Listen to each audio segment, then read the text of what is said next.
पूर्वांचल में mafia don Mukhtar Ansari के गुनाहों की फहरिस्त काफी लंबी है।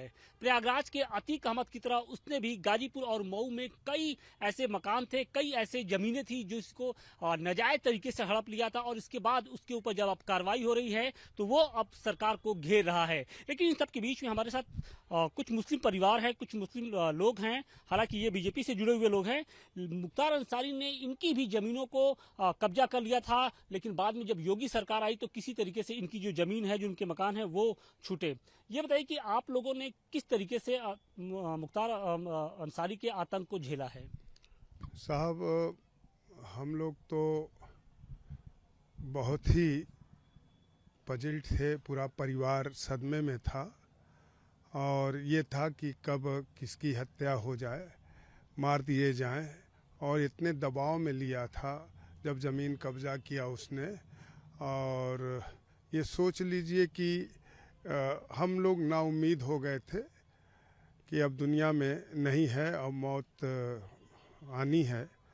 लेकिन योगी आदित्यनाथ जी महाराज की मेहरबानी हुई और वो ज़मीन और हमारा कॉम्प्लेक्स छूटा। हम लोग उनके आभारी हैं महाराज के। ये बताइए कि कितनी जमीन थी, कितना बड़ा कॉम्प्लेक्स था और किस तरीके से उसने कब्जा किया था मुख्तार अंसारी ने? 6 बीघा जमीन थी और 40 कॉम्प्लेक्स था, दुकानें थीं, और उसको उसने कब्जा किया। लेकिन महाराज की फोर्स संज्ञान जब महाराज ने लिया तो फोर्स आई और ताला उनका तोड़ के और हम लोगों का ताला उन्होंने दुकानों पे लगाया और आज हमारा कब्जा है। और वो ज़मीनें हमारे पुरखों की थी और है, तो हम लोग काबिज हैं और दाखिल हैं। योगी सरकार की जो कोशिशें थी उसकी बदौलत आज आप फिर से वहाँ पे काबिज हैं। ये बताइए कि आपकी तरह और कितने ऐसे परिवार हैं जिनकी जमीनों पर, जिनके मकानों पर इसी तरीके से माफिया डॉन मुख्तार अंसारी ने कब्जा किया? देखिए, नगर में करीब मुसलमान और हिंदुओं को लेके 80% गरीब लोगों की ज़मीन इन्होंने कब्जा किया। ज़मीन जैसे उनकी 50 लाख की है तो रजिस्ट्री का जो पैसा होता था उसको देकर करा लेते थे। बाद में कहते थे कि हम तुमको पैसा दे देंगे, और वो पैसा नहीं देते थे और मांगने पे हत्या की धमकी। तो गरीब लोग थे वो सब्र कर जाते थे। उन्हीं की आह इन लोगों पे पड़ रही है। और यही नहीं, कब्रिस्तान की ज़मीन भी इन्होंने कब्जा किया। गज़ल होटल उनका बना हुआ था उस कब्रिस्तान में लैट्रिन का पानी और सेफ्टी टैंक वगैरह बनवाए, तभी से उनका डाउनफॉल शुरू हुआ। और करीब 80% लोगों की ज़मीन नगर में उन्होंने कब्जा की। लेकिन वो तो खुद को गरीबों का मसीहा कहते हैं, अपने को रॉबिन हुड बताते हैं, लेकिन यहाँ तो आरोप लग रहा है कि 80% जो गरीब मुसलमान थे उनकी ज़मीनों को, उनके जो मकान थे, अवैध तरीके से कब्जा कर लेते थे। देखिए, उन्होंने कभी भी गरीबों की मदद नहीं किया। उन्होंने सिर्फ अपने खानदान के लिए वो जीते आ रहे हैं और अभी भी जी रहे हैं। जिनके गुटखा खाने के पैसे नहीं थे वो ऑडी Q7 जो 75 लाख की गाड़ी है उनसे चल रहे हैं। उन्होंने सिर्फ आम लोगों को, आम मुसलमानों को सिर्फ झांसा दिया कि हम रॉबिन हुड हैं, गरीबों के मसीहा हैं, लेकिन आज तक किसी गरीब के हितैषी नहीं रहे हैं।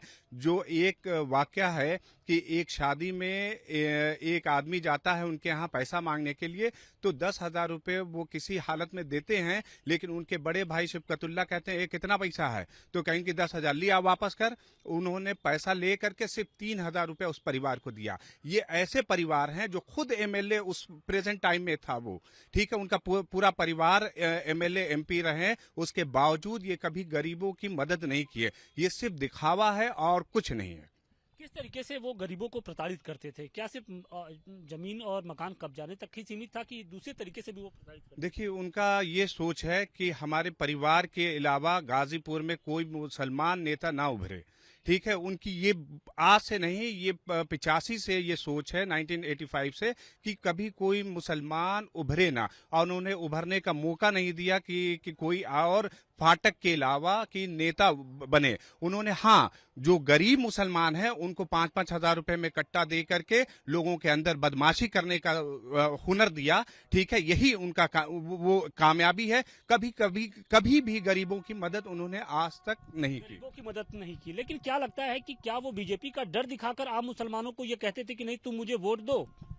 नहीं, ऐसा नहीं है। मुसलमान जो थे उनके आतंक के वजह से परेशान होकर जो है बीजेपी की तरफ अपना रुख किए। और सबसे बड़ी चीज है कि बीजेपी का भय दिखलाकर, वही नहीं, पूरी मुसलमान जो 80% जो मुसलमान है सपा और बसपा को जो वोट देते हुए आया, उसको ये समझ में आया कि चाहे मुलायम सिंह की सरकार रही चाहे मायावती जी की सरकार रही, हमें मिला क्या?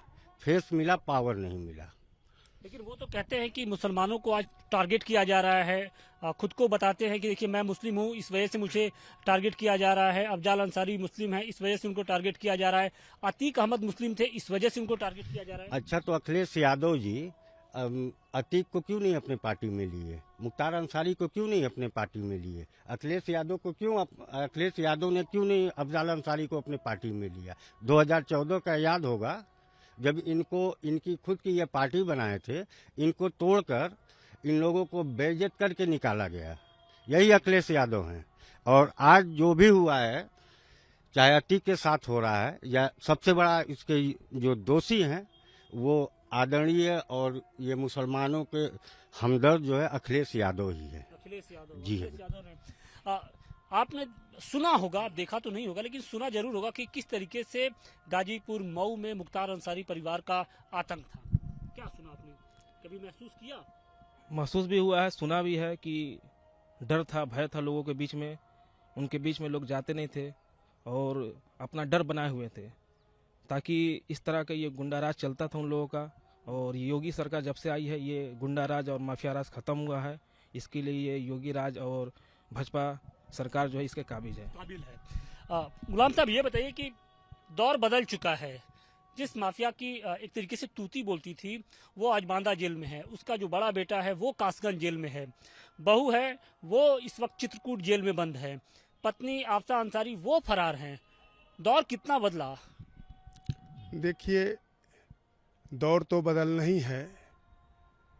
कोई भी आतंक हो या शासक हो, समय परिस्थिति का गुलाम होता है, दास होता है। तो उनका पाप का घड़ा भर चुका है। जैसे आपने पूछा, मऊ दंगा हुआ। ये दंगा कर्फ्यू लगा हुआ था, जिप्सी में घूम रहे थे। और क्या ये जिलाधिकारी थे, पुलिस अधीक्षक थे, प्रशासन इनके हाथ में चलाने के लिए दिया था? समांतर सरकार चल रही थी। तो पूर्व की सरकार, मुलायम सिंह जी की सरकार में गुंडा राज था, गुंडे सरकार चलाते थे। और वहाँ का मुसलमान और हिंदू ने डिमांड किया था उन्हीं की सरकार में कि पीएससी और हटा दी जाए, यहाँ की फोर्स हटा के मिलिट्री लगाई जाए। वहाँ मुसलमान व्यापारी या हिंदू व्यापारी सबको ईमानदारी से इन लोगों ने लूटा उन लोगों का। और जो तिजोरियां नहीं टूटती थी वो तिजोरियां मोहम्मदाबाद आ जाती थी जिप्सी में। 24 घंटे में 24 बार जिप्सी मोहम्मदाबाद और मऊ आती और जाती थी। तो ये इस तरह कि गाजीपुर जेल में भी उनका दरबार लगता था। जी हाँ, क्या किस्से थे वो? दरबार लगता था। उन्होंने मछली पालन का भी पोखरा खनवाया था, बैडमिंटन खेलते थे, कुश्ती लड़ाते थे। और लगता सब कुछ जेल में होता था? हाँ, जेल में होता था। वहाँ पे दंगल होता था, जेल में दंगल कराते थे। मछली पालन उनका था, बैडमिंटन खेलते थे और जनता दरबार लगता था वहाँ। कोई व्यापारी और आम लोग किस तरीके से उनसे प्रताड़ित थे? ऐसा है कि रंगदारी तो आप जानते ही हैं। उनके लोग जाते थे उन व्यापारियों के यहाँ, गुंडा टैक्स जो वो निर्धारित करते थे कि आपको भैया ने इतना कहा है, आपको देना है, तो देते थे लोग। अगर जो विरोध करता था उसका उसी दिन रात में छिनैती हो जाती थी। वो दुकान बंद करके अपने जेवरात या गहने लेके जाते थे, या व्यापारी अपनी दौलत रात में जो कमाते थे बांध के घर को जाते थे, उनको लूट लिया जाता था। और अगर वो विरोध करते थे तो उनकी हत्या होती थी। कोई ऐसा दिन नहीं था कि हर दिन 1 कत्ल, 2 कत्ल, 4 कत्ल, 7-7 कत्ल हुए। तो कोई ऐसा दिन नहीं बचा था कि कत्ल नहीं होता था। कत्लों का और हत्याओं का बाजार गर्म था। जी। प्रयागराज का भी एक माफिया था, लेकिन उसका जो चैप्टर है वो क्लोज हो चुका है। क्या उम्मीद करते हैं कि जो पूर्वांचल का जो सबसे बड़ा माफिया है उसका भी चैप्टर ओवर हुआ? बिल्कुल ओवर होना चाहिए, क्योंकि अभी आपने कहा कि सवाल पूछा कि क्यों अफजाल अंसारी और मुख्तार अंसारी का मामला मुख्तारों को सप्रेस किया जा रहा है। आम मुसलमान तो उससे सप्रेस नहीं है। हाँ, जो दंगाई हैं, जो आतंकवादी हैं, जो माफिया हैं, वो सप्रेस्ड हैं और होंगे, क्योंकि यही एक सरकार है जो उनको घुटने के बल ले आई है। बाकी के जो सरकारें थी उनको अपने सर पे बैठाती थी, क्योंकि उनकी सरकार वही चलाया करते थे, सरकार चलाते थे। और एक भी शहर के वो भी अंसारी परिवार भी शहर का सरकार। बिल्कुल, अंसारी परिवार पूरा पूर्वांचल का अभी भी बना हुआ है। कुछ ही हद तक उनका अभी भी कुछ डिमोलिशन हुए हैं 10%, लेकिन अभी भी 90% वो लोग बरकरार हैं। उन लोगों का पूरी पूंजी पूरा लेकर के वो दुबई लोग शिफ्ट हो गए। लेकिन योगी सरकार में जो खौफ के बादल थे वो धीरे धीरे छट रहे हैं या नहीं? जी बिल्कुल छट रहे हैं, और ये सरकार लाजमी मैं उम्मीद करता हूं कि ये 50 साल तक ऐसी ही बनी रहे और लोगों के काम आए। आम मुसलमान कोई भी डरा हुआ नहीं है, कोई प्रभावित नहीं है, और सारे खुश हैं योगी आदित्यनाथ जी महाराज से। लेकिन जो अतीत है मुख्तार का